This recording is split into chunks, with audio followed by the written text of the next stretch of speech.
Welcome to the How to Be Awesome at Your Job podcast, the show where brilliant professionals share how to sharpen the universal skills required to flourish at work. Enjoy more career fun, wins, meaning, and money with your host, Pete Makaitis.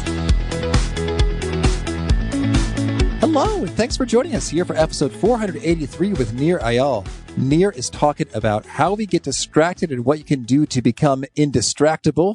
We talked to him once before, and we got more good stuff to share. So you'll learn 1, why mainstream productivity advice doesn't work, the 4 steps to becoming indistractable, and 3, the real motivation for all human behavior. So if you want to check out the show notes or the transcript or the links to items we've referenced, it's at awesomeatyourjob.com/F483. Now here's Nir's story. Nir Eyal writes, consults, and teaches about the intersection of psychology, technology, and business. The MIT technology dubbed Nir the prophet of habit-forming technology. Nir founded 2 tech companies since 2003 and has taught at the Stanford Graduate School of Business and the Hasso-Plattner Institute of Design at Stanford. He's the author of the best-selling book, Hooked, How to Build Habit-Forming Products, and most recently, Indistractable, How to Control Your Attention and Choose Your Life. In addition to blogging at nirandfar.com, Nir's writing has been featured in the Harvard Business Review, TechCrunch, and Psychology Today.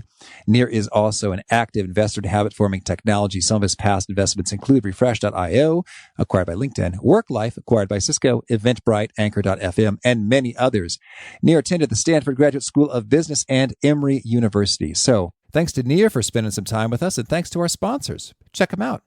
And big thanks to our sponsor, Acorns. Acorns makes it easy to start automatically saving and investing for your future. You don't need a lot of money or expertise to invest with Acorns. In fact, you can get started with just your spare change. Acorns recommends an expert-built portfolio that fits you and your money goals, then automatically invests your money for you. NerdWallet.com, whom I love on these sorts of matters, gives Acorns a whopping 4.7 stars and says, quote, if you want to make the most of your spare change, there's no better place to do that than Acorns. Head to acorns.com/awesome or download the Acorns app to start saving and investing for your future today. And we got a legal disclaimer here. It may not be representative of all clients. Tier 1 compensation provided. Compensation provides an incentive to positively promote Acorns. View important disclosures at acorns.com/awesome. Investing involves risk, including the loss of principal. Please consider your objectives, risk tolerance, and Acorns' fees before investing. Acorns Advisors LLC, Acorns, is an SEC-registered investment advisor. Brokerage services are provided to clients of Acorns by Acorns Securities LLC, member FINRA/SIPC. For more information, visit acorns.com. One sponsor to check out is Harvard Business Review. This brilliant magazine, published at hbr.org, is the leading destination for smart management thinking. Fun fact, HBR has been mentioned in 108 episodes of the show. That's because HBR has great stuff that comes up often. They've got explainer videos, podcasts, real-world case studies, and much more. I think of HBR each night that I put on my special orange glasses. Their article, Will Blue Light Glasses Improve Your Sleep?, revealed that those who wore them reported better sleep and a 7% improvement in work performance as compared to those who wore the sham glasses. So I cite HBR anytime anyone tells me that I look silly wearing them. Now, much of HBR's content is available for free when you sign up at their site. Subscriptions that get you unlimited content cost $10 a month. If you visit hbr.org/subscriptions and enter the promo code AWESOME, you can save 10% off of that subscription. Again, to save 10% off of your HBR subscription, go to www.hbr.org/subscriptions and enter the promo code AWESOME. Now, here is Nir. Nir, welcome back to the How to Be Awesome at Your Job podcast. It is so good to be back. Thank you. Well, I think we're going to have a lot of fun talking here. I mean, it's funny. Your book wasn't even close to out, but we were already talking about it last time. So I'm excited to dig into greater detail here. Yeah, me too. Well, what can I tell you? We got a lot to talk about since last time. Well, we do. But first, I need to at least touch upon your habit of running barefoot in New York City. What is this? Isn't that gross and dangerous? Oh, yeah. This is weird, right? Let's see. So a few years ago, first of all, I want you to know I have for almost my entire life hated physical activity of any sort, shape, or form. And then I read this book called Born to Run, which is this book that explores or has this hypothesis that the way we actually killed animals wasn't by, arrows and spears at first. It was that we evolved the ability to run after our prey. And in fact, there are people in Africa still to this day who do what's called subsistence hunting. They run down animals and that's their dinner. Long way of saying, I just thought that was super cool. And I thought, well, if that's how we were born to run, right? To borrow from the title of this book, well, maybe I'll give it a shot. And part of the reason I always hated running was that I constantly had knee pain and joint pain and shin splints. And I decided to first use minimalist shoes, very, very soft, very, very small soled shoes. And then I actually moved to barefoot, like nothing on my feet. And this is the first time that I have run without pain. I mean, I still get, winded, right? If I run for a long time or I run fast, but I don't have any more muscular or pain or joint pain.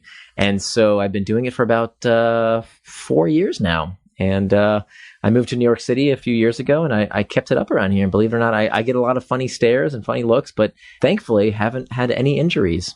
Well, that's great. I guess I'm just imagining, no offense to New York, coming from Chicago, like a broken 40 bottle is on the sidewalk and you go, ah! You know what we've done here?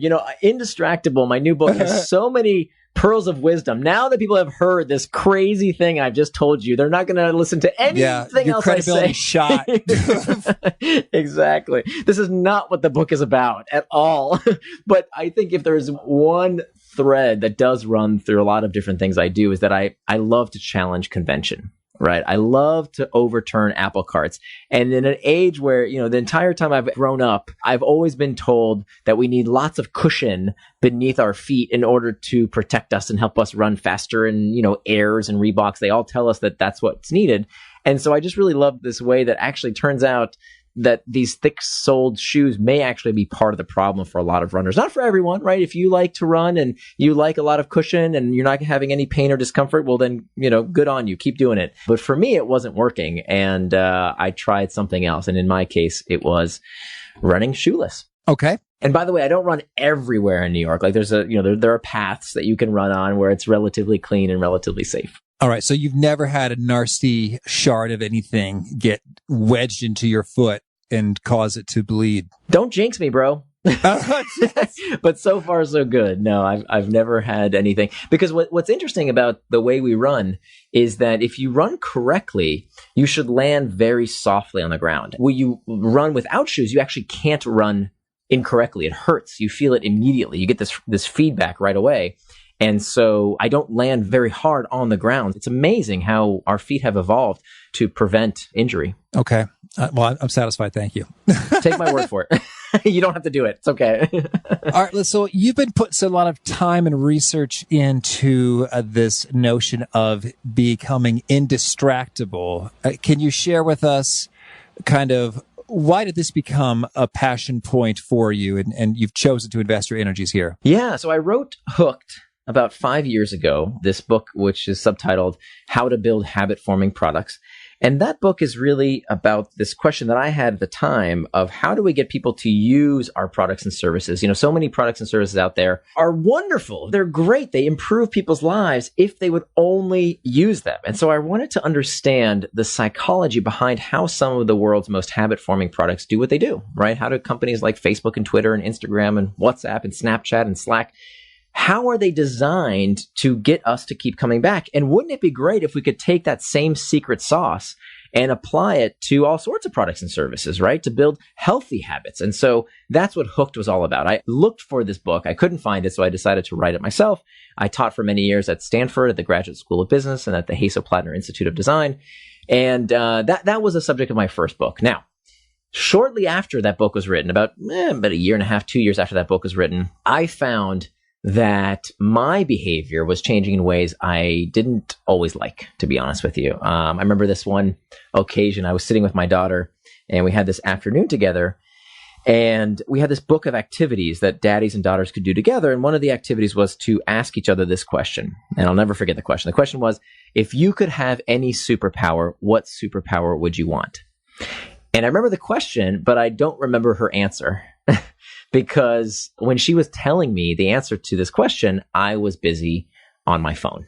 I was checking some bit of internet nonsense. And so that's when I realized, wait a minute, I wrote the book on how to build habit-forming technology. I understand the guts of how these companies do what they do, right? I teach companies how to build healthy habits. And yet here I am getting unhealthfully hooked myself. And so I thought, wow, if I'm struggling with this, then I bet a lot of other people are struggling with this as well. And this was several years ago, but now we definitely see that. At the time when I wrote Hooked, I had to convince people that Facebook and Slack and WhatsApp and Instagram and all these products, didn't just get lucky, that in fact they were designed with consumer psychology in mind, that consumer psychology really matters, that these people understand what makes you click and what makes you tick better than you understand yourself. Today, I don't have to sell that anymore. People know this is true. And if anything, the problem is we overuse these technologies. So that's when I decided, as I do in the case of every time I have an idea for a book, I read everything I could possibly find on the topic of distraction, of psychology, of addiction, and what every other book said. The conventional wisdom, what we all hear today, is that technology is the problem, that these companies are addicting us, that it's melting our brain, that it's hijacking us. And the more I dove into that psychology, I realized it wasn't actually true. Not only that, not only was it not true, it didn't work, right? And they all basically say the same thing. They say, basically the problem is the technology, right? Cut it out of your life, do a digital detox, go on a 30-day whatever retreat, just get it out of your life, and that'll solve the problem. So I did that. I followed the advice. I did what they told me. I went on the digital detox. I bought a feature phone that didn't have any apps on it. I bought a word processor on eBay from the 1990s. They don't even make anymore, but has no internet connection. And that's what I used to do my writing. And it didn't work because I still got distracted. I would see, I would start to write, and writing's really hard for me, right? It doesn't come naturally. And I would, say, oh, this is really hard. Maybe I'll just read this book on the bookcase for a few minutes, because that's kind of related to my work. Or my desk needs organizing, or I should probably take out the trash. And I found myself constantly getting distracted. And that's a big problem, because the fact is, if you want to do creative work, in my field, it's writing, but no matter what creative endeavor you want to do, without focus, without doing what it is you decide you're going to do, nothing gets done, right? All of your amazing genius ideas stay stuck in your head. You have to produce. And this idea that the technology was the problem, one, it didn't work. Two, is super impractical, because my audience and I live online, right? I need these tools to reach people who might be interested and who could be helped by the work I'm doing. So all in all, I just was really disappointed with the current solutions. And so I started to dive into the psychology of why do we get distracted in the first place? I mean, to me, it's such a fascinating question. Aristotle and Socrates had this question 2,500 years ago, this question of akrasia, they called it, this tendency to do things against our better interest. So the question is, why is it that despite the fact that we know what to do, we don't do the right thing, right? We all know, there's tons of self-help books in the nutrition space, and they all basically say the same thing, right? Like, we know how to get healthy. Workplace productivity, we know how to be productive. Just do the work, right? We know how to have better relationships. Be fully present with those you love. Why don't we do it? And so that's really the question I seek to answer in Indistractable. Why don't we do what we say we're going to do? And what would life be like if we were indistractable? Okay, well, so that's really juicy there. So this is an ancient problem, the human being becoming distracted and pursuing things that are not in our best interests. So the devices, I guess, Nir, you're somewhat off the hook for addicting us all the more and destroying our lives. They are not 100% to blame, and your share in that is also, I guess, reduced as well. So let's hear it. What can be done with regard to this human tendency to defeat distractions, be they digital or otherwise? Yeah. Well, I will tell you that in this day and age, the technologies have gotten so good and so pervasive as they have become more persuasive that the world, if you don't know these techniques, if you don't become indistractable, they'll get you. Not only that, they'll get your work colleagues, they'll get your kids. Like, the cost of living in an age where there are so many good things to explore, whether it's online, whether it's in social media, on YouTube. There's so many interesting things to explore. I don't think it's necessarily bad per se. It's just that if you don't have these techniques, it is easier than ever to succumb to distraction. So it's not your fault that these things exist. But here's the sad reality. It is our responsibility. This stuff is not going away. And if you wait for legislators to do something about it, if you hold your breath waiting for the geniuses in Washington to fix the problem, you're going to suffocate. So what I learned in this process is actually a very empowering and hopeful message that we have more power than we know.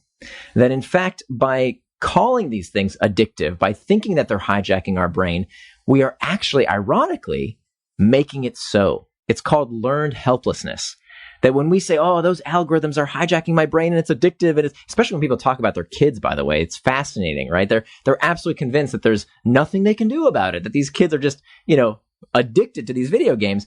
And in fact, there's been many studies done on people who are actually pathologically addicted to various substances, like alcohol, like various drugs. And it turns out the number one determinant of whether someone recovers after rehab is not their level of physical dependency. It's actually their belief in their own power to change. And so that's really the message. If there's one message of this book, it's to look at the root causes of distraction and then do something about those root causes, not the proximate causes. Starting with, and this is I'll just name the 4 parts of the indistractable model, and then we can dive deeper into the parts that interest you. So the indistractable model has these 4 parts. So I want you to kind of picture in your mind here a number line, right? So it extends left to right, extends out from, and into infinity, let's say. So you have this horizontal line. On one side, on the right side, we have traction. Traction is any action that you take that draws you towards what you want in life. Okay? The word traction actually comes from the Latin trahare, which means to draw towards. So things that you do, actions you take that move you towards what you want in life. What's the opposite of traction? Distraction. Right? The opposite of traction is distraction. Distraction is anything you do that moves you away from what you want in life, right? So it's anything you do unintentionally. So the idea here is I'm not going to be the moral police and tell you video games are bad, but watching a sports match is somehow good, right? If it's something that you want to do, whether it's check YouTube, look at Reddit, watch sports games on TV, whatever it is you want to do, if you plan to do that activity, right? There's that quote, the time you plan to waste is not wasted time.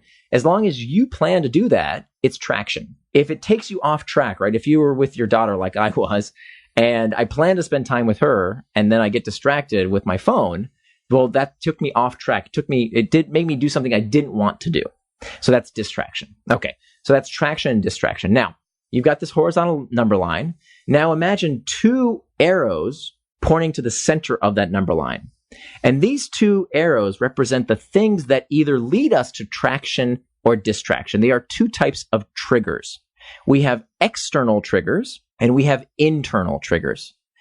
External triggers are the things that prompt us to action in our environment that move us towards traction or distraction. So the pings, the dings, the rings, anything that moves you to traction or distraction. What also moves us to traction or distraction is the internal triggers, which aren't around us, they're not in our environment. These are cues to action that start from within us. And what's probably the biggest revelation that I had writing this book over the past 5 years was that distraction starts from within. Because all human behavior, everything we do is not motivated for the reason most people think. Most people think that motivation is about the pursuit of pleasure and the avoidance of pain. This is called Freud's pleasure principle. Not true. Turns out we are not motivated by the desire to seek pleasure and avoid pain. Neurologically speaking, it's pain all the way down. All human motivation is prompted by a desire to escape discomfort. It's called the homeostatic response. So physically, right? If you think about, okay, you feel cold, you put on a jacket. If you're hot again, you go indoors, you feel hot, you take it off. If you're hungry, you feel hunger pangs, you eat. When you're stuffed, okay, that doesn't feel good, you stop eating. So those are physiological sensations. This is called the homeostatic response. The same is true to psychological sensations, right? So when you feel lonely, what do? You check Facebook or maybe Tinder.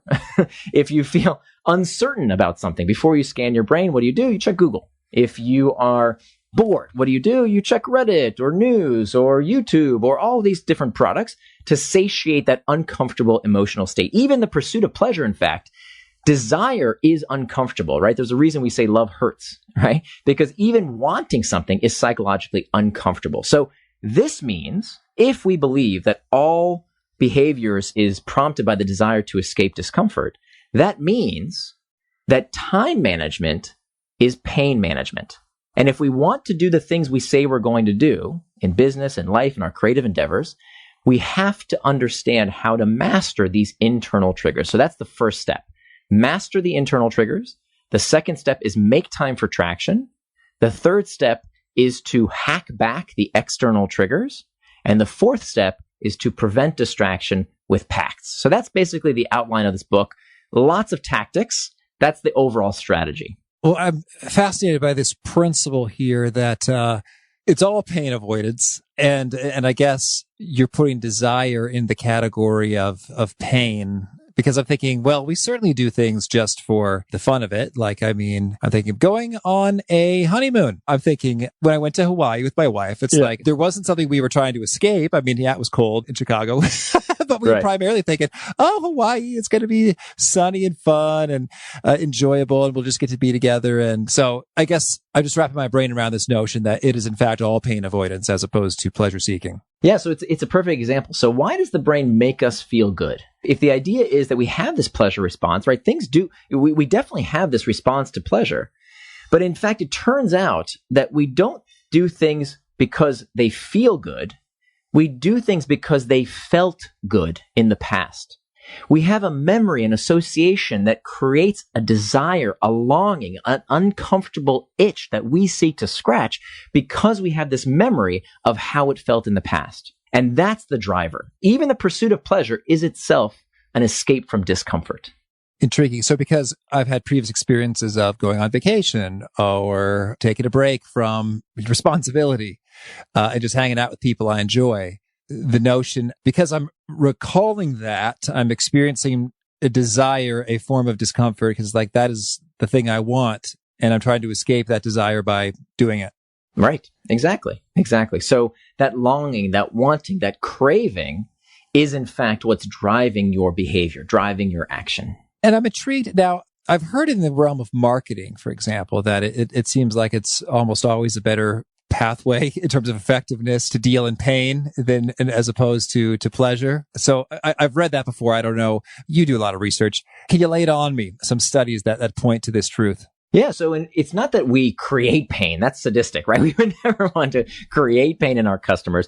It's that the role of all products and services is to scratch some kind of itch, right? If the customer doesn't have any kind of discomfort, there's nothing for us to do. They don't need anything, right? So if you're cool, if you're chill, you don't need anything, right? So for example, I was on a flight. This is a terrific example of the point. I was on a transcon flight, and there was a guy in the aisle seat across from me, and he was clearly passed out, right? He had the pillow under his neck. He had a blanket on. He was sound asleep.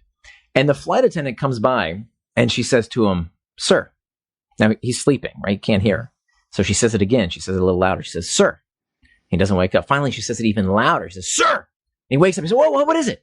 She says, "What would you like to drink, sir?" So, and this is a perfect example of, would he want to drink? Yes, when he's thirsty, not when he's asleep. And so this is a terrific example of how, yes, we want things, right? He would want that water, but only if he felt the internal trigger, only if he had that thirst, and that drove his desire to ask for the drink. When he's sleeping, he didn't feel the internal trigger. He didn't feel that pain point. And so he didn't need anything to help him out in that circumstance. Okay. Well, so I'd love to talk about some of these internal triggers and pain management things on the inside, because I think the external stuff, you're right. I think we've heard a lot of that, like put the technology away, avoid the temptations, the distractions, lock it in another room or leave it in your bag or your car or whatnot. And I think I'm noticing more and more in my own life. It's sort of like, if there is a bowl of chips in the kitchen, I will probably eat a chip. If there's a bowl of grapes in the kitchen, I'll probably eat a grape. And there you have it. Just that simple. It's sort of like the environment itself is extending an invitation. Would you care for a grape? Or would you care for a chip? It's like, well, as a matter of fact, yes, I would. Thank you. So if it's right there, absolutely. So this is called Lewin's equation. And we've known this for decades and decades now, that our behavior is shaped by the person and their environment. And so the easier something is to do, the more likely people are to do it. So if the external trigger is right there in front of you, it's more likely that you will do that behavior. It doesn't mean you're powerless. And so this is a super, super important point. It is true the world today is more potentially distracting than ever. And by the way, it's only going to get worse. If you think things are distracting now, wait a few years until we have virtual reality and God knows what else technologies we're going to have. However, the antidote to impulsiveness is forethought. So as powerful as these technologies are, as powerful as these algorithms and these things that we're carrying around with us every day in our pockets, these mini computers, As powerful as they are, we are more powerful if we plan ahead. If we don't plan ahead, they're going to get you, right? Just like that bowl of M&Ms. It's going to be sitting there waiting for you.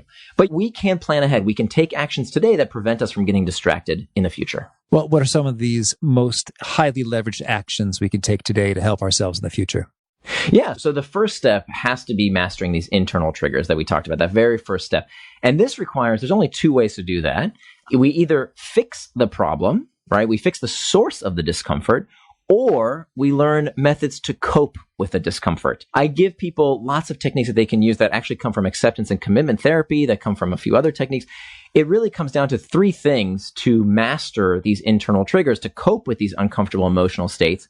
It's either reimagining the internal trigger, reimagining the task, or reimagining our temperament. And there's all kinds of tools and techniques that we can use to do those three things. One of the things we need to do, one of my favorite things that we need to remember, is not to believe these myths around our temperament. This is probably one of the most common self-defeating behaviors we see.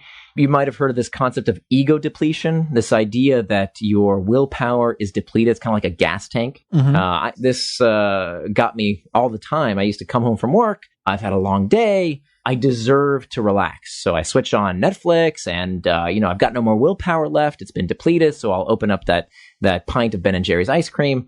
And it turns out that this idea that willpower is a depletable resource got a lot of credibility at some point. There was some studies done, a while ago now, more than a decade ago.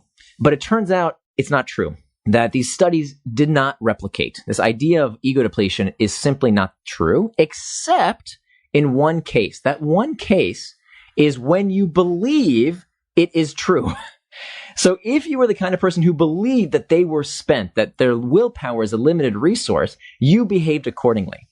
So one of these lessons around reimagining your temperament is to stop believing these myths that you have an addictive personality, or you have a short attention span, or that your willpower is depleted, unless, of course, you actually do have a pathology, which is the case for some people, but of course not the majority of people. But these traits, these beliefs that we have that our temperament is somehow making us do these things are really self-defeating. We have to reimagine our temperament. That's just one technique among many, many, many others in the book around mastering these internal triggers. Well, could you give me perhaps the most compelling study or evidence bit about willpower being depletable is a myth? And in fact, it can go on and on and on. Right. So the right way to look at it is not, it turns out, so this was an idea that was proposed around, okay, well, if that's the case, if willpower is not a depletable resource, then what is it? It turns out that willpower, and this was proposed by Michael Inslish, he said that willpower is simply an emotion, right? We wouldn't say, oh, I was having a great time until I ran out of happy, right? That's ridiculous. So we don't run out of an emotion.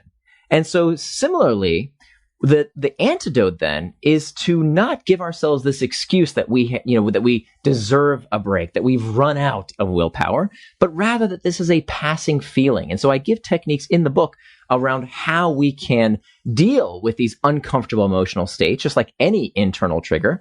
We can use these techniques from acceptance and commitment therapy, such as the 10-minute rule, which I use probably every single day.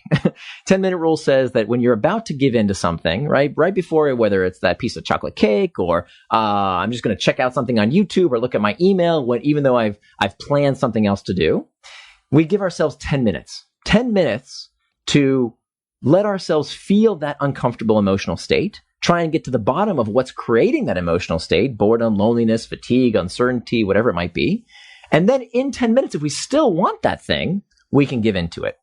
So that's just one tactic among many. In fact, I have people kind of track their distractions throughout the day so that they can figure out the three categories of, is it an external trigger that caused the distraction, an internal trigger that caused the distraction, or was it a planning problem? The planning problems are the things that we didn't properly plan for in our day. This is probably one of the most common problems that I see these days, is that in this day and age, if you don't plan your time, someone else will. Mm-hmm. And so you cannot call something a distraction unless you know what it is distracting you from, right? Think about that for a minute. How can we call something a distraction if we didn't plan something else to do with that time, if we didn't plan the traction in our day? So I actually have an online tool that I built specially for this. Anybody can access it. It's free, where you can go and actually plan a template for your ideal week. Now, it doesn't mean you're going to follow it rigidly, and if you go off track, you're going to beat yourself up. No, that's not the answer. The idea is that you have a template that you can look at and say, okay, what did I plan to do with my time? Even if it is going on YouTube or Reddit or whatever, what did I plan to do with my time? And if I did anything that's not that, that's a distraction. But you can't do that unless you make time for traction, unless you do what I call turning your values into time. Okay, so we got the reimagining there with the willpower consideration. And how do we do the reimagining of trigger and task? Right. So reimagining the trigger is all about changing our perception of that uncomfortable emotional state. And this comes back to self-talk. A lot of people, when they feel these uncomfortable emotional states, they've been conditioned, because of many of these distractions all around us, to impulsively jump to it.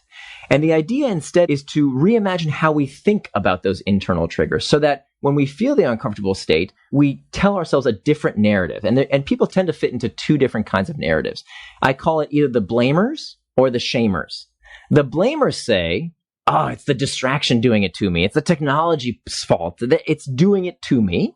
The shamers say, oh, there's something wrong with me, right? Something wrong about my temperament, as we talked about earlier.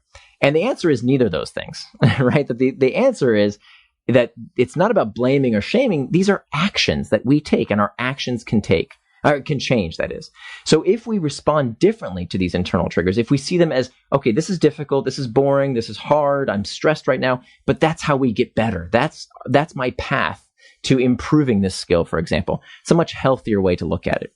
And then reimagining the task, I draw from the work of Ian Bogost, who's done this amazing research around how we can make anything fun. And he actually hates, you remember as a kid, right, the Mary Poppins method of putting a spoonful of sugar on stuff.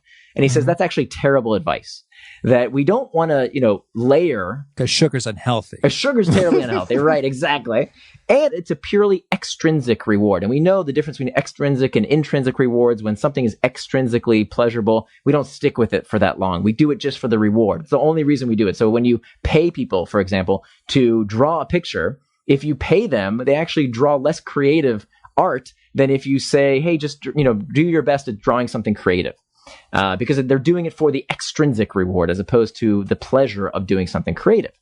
So what Bogo suggests is to focus more intently on the task, add constraints to the task. So that is, in fact, the element of fun. And fun, ironically enough, doesn't have to be enjoyable. Now that sounds weird, right? Isn't fun supposed to be enjoyable? Well, not necessarily. We can use this idea of fun, focusing more intently on something, looking for the variability, what changes in the task. We can look for those elements to help us focus. And if we can focus on something, we can stick with it longer, we become better at it, and we do our best work. And can you give us an example of how you would add some constraints or find the variability to make it more enjoyable? Sure. So, for example, in my work, so as a writer, writing is really, really hard.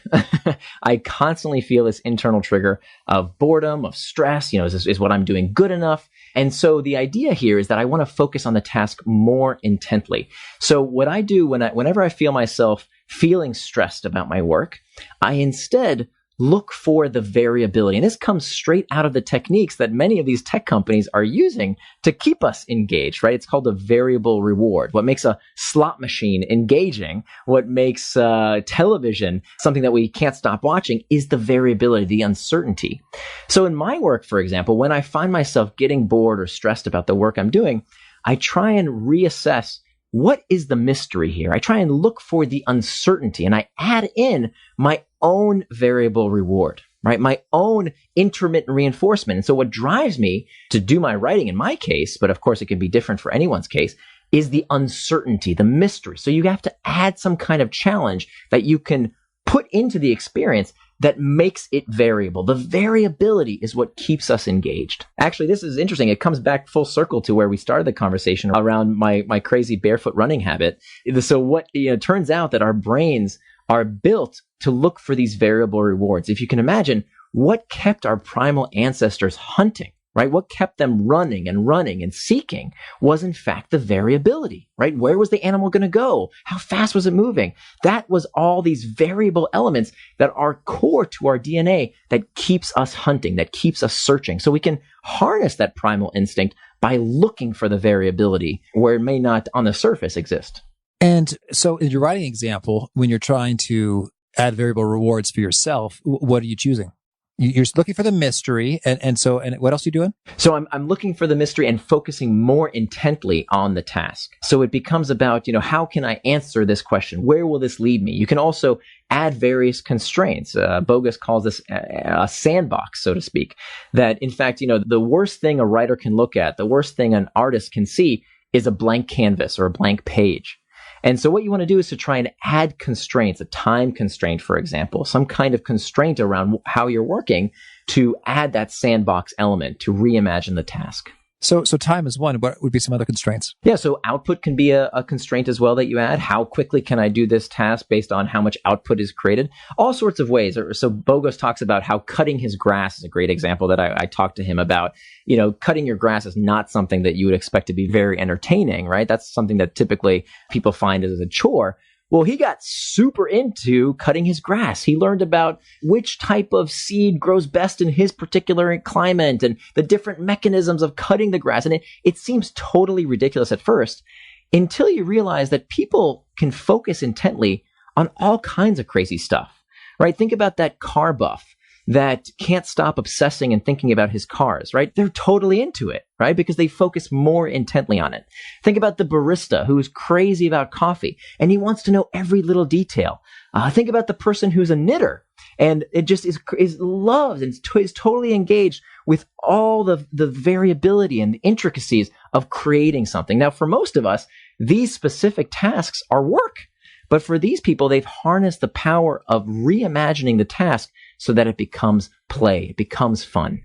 Now, by the way, everything I've just told you is only one of 4 parts. We didn't get to how to make time for traction, how to hack back the external triggers, and how to prevent distraction with PACs. So there's a lot more in this book as well that we didn't get to yet. Yeah, well, it's intriguing to think that you could become fascinated by something that you previously were not fascinated by. And I guess you do so by focusing more intently, finding the mystery. And it's such a superpower if you think about it, right? What if you could do that? Wouldn't that be amazing? Like, what if you could make all sorts of tasks that are currently drudgery to you into something that actually holds your attention, right? To me, that's just such a superpower, as is becoming indistractable itself. Right. And I guess it might help if you could maybe do a little bit of modeling of other people in terms of, why is it you're fascinated by knitting? And then they point out some things that you never noticed or thought of. You go, oh, okay. So almost like get a head start if you're just really clueless about where to get going there. Well, in our final minutes, I think there's a couple things we need to cover. One, did you ever get the answer on your daughter's preferred superpower? Yeah. So interestingly enough, I went back to her as I was writing the book, and I actually was giving my first talk. The book wasn't finished yet, but I was asked to give a talk on what am I working on these days? And so I decided to share some of the early findings from Indistractable. And I know my answer. My answer was, of course, I would want the superpower to become indistractable. I would want the power to always do what I say I'm going to do, to strive to have personal integrity. Doesn't mean I'll never get distracted, right? Being indistractable does not mean you never get distracted. It means you strive to do what you say you're going to do. But then I sat down with her and I said, I'm really sorry. I didn't listen to what you said last time. I apologize. Can you tell me what your superpower would be? Because I'm going to give this talk and I'm really curious to hear what your answer would be. And honest to God, this is what she said. She said she would want the power to always be kind. That's what she said. Lovely. And of course, I wiped my eyes and, I gave her a big hug because I was expecting her to say, fly or be invisible. I don't know. But she said to always be kind. And I just thought that was so perfect because the fact is that being kind is not really a superpower. We all can be kind, can't we? Right? It's not like you don't need to be born on some, alien planet to have this power. Anybody can be kind. And the same goes for being indistractable. And that's the message I really want people to hear with this book, is that when you understand the root causes of distraction and you understand the techniques and strategies to manage distraction, anyone can have this superpower. Anyone can become indistractable.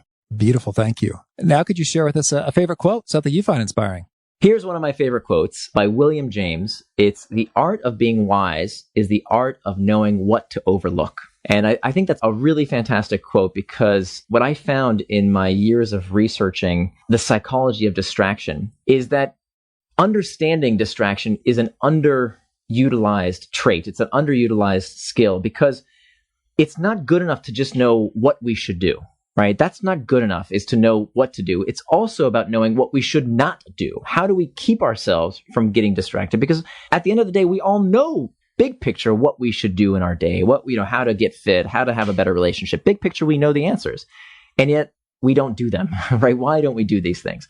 So I think this is a great quote. The art of being wise is the art of knowing what to overlook, what we shouldn't do, what we should not get distracted from.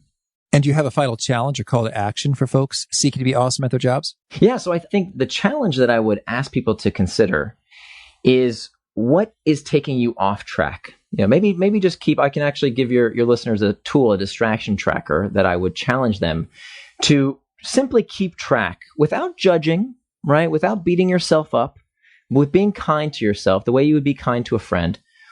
What is it that is taking you off track in your day? When you plan to do one thing, what are those things that distract you? And just keeping that log, just keeping that record, and understanding that there are only 3 types of things that can take you off track. Either it was an external trigger, an internal trigger, or a planning problem, can help you start to categorize and then effectively manage these distractions in your life, so that you can make sure that you can use these technologies to empower you, as opposed to being a slave to them, for example. Well, Nir, thank you. This was fun, and I wish you all the luck in the world as you pursue your superpower here of perfect integrity. Thank you so much. It was a pleasure. I think the thing that stuck with me the most from this conversation with Nir was how he mentioned that willpower is not a resource that's depleted, but rather an emotion. And can you really deplete an emotion? And that just really got me thinking in terms of, if I compare willpower to, say, my strength during a strength training session, like I can observe, okay, I am able to do 6 pull-ups in my first set. And then my second set, it's maybe like 4. And then my next set, it's maybe like 3 or 2. I could really see that being depleted in terms of the strength I have in my back and arms and shoulders to execute that pull-up. And if any of you are shaming me for 6 pull-ups, it used to be better. It's going to get back. #2 kids under 2. Anywho, so that's strength. I could really see it depleted quantitatively. And yet, as I reflect on my experience of willpower, I've had some days where my willpower is kicking for hour after hour after hour, and other days that it is not, making me think that I think Nir's on the right track with regard to this depletion concept, and how, if I think about it more like an emotion and what it takes to summon and revisit emotions, then I can tap into more willpower, just the way I could tap into more compassion if I'm really trying, or any other emotion that I'm after. So really thought-provoking stuff from Nir. I appreciated that. The show notes, the transcript, the links to albums we've referenced are at awesomeatyourjob.com/F483. If you haven't already, I hope you'll push subscribe. You'll catch our next guest, Dean Carroll. Dean is talking about mastering the basics and what kind of a huge difference that can make in your career. And if you need another show to listen to because you just can't wait that long for Dean, I recommend you check out the Lead to Read podcast. I heard the host, Jeff Brown, first speak at Podcast Movement a couple of years ago, and he really brought it in terms of the quality. And he said that his mission each week is to make a show that's even better than he's ever made before. And you can really hear that commitment to excellence in terms of the quality of each of the episodes. And his thing, as you might imagine, Read to Lead, is talking to some of the brightest minds, the nonfiction authors who have a lot of good stuff to share. So we've had a number of overlapping guest authors between us, and he's got a lot of other folks that you haven't heard of yet. So you can think of it as like an audio Cliff's Notes version to get the goods from those books zippily in a fun, engaging way, because Jeff is a great interviewer. I know many of you are already listening based upon iTunes saying listeners also subscribe to. I see we have a little bit of overlap there, which is cool. But if you haven't, you may well wish you check him out. Until next time, peace. Thanks for listening. To get the most out of the show, we recommend 2 key things. First, check out the extra resources at awesomeatyourjob.com. You can find this episode's transcript and links, as well as the perfect episode for your situation. You can search the full text transcripts of hundreds of episodes or explore episodes tagged by topic and competency covered. Second, subscribe to the podcast and get future episodes automatically. You can subscribe by telling Siri and several other smartphones and speakers, subscribe to the How to Be Awesome at Your Job podcast, or by tapping subscribe in your podcast player of choice. If you'd like some extra help figuring out podcasts and how subscriptions work, visit awesomeatyourjob.com/subscribe for guidance. Hope to catch you on the next episode of How to Be Awesome at Your Job.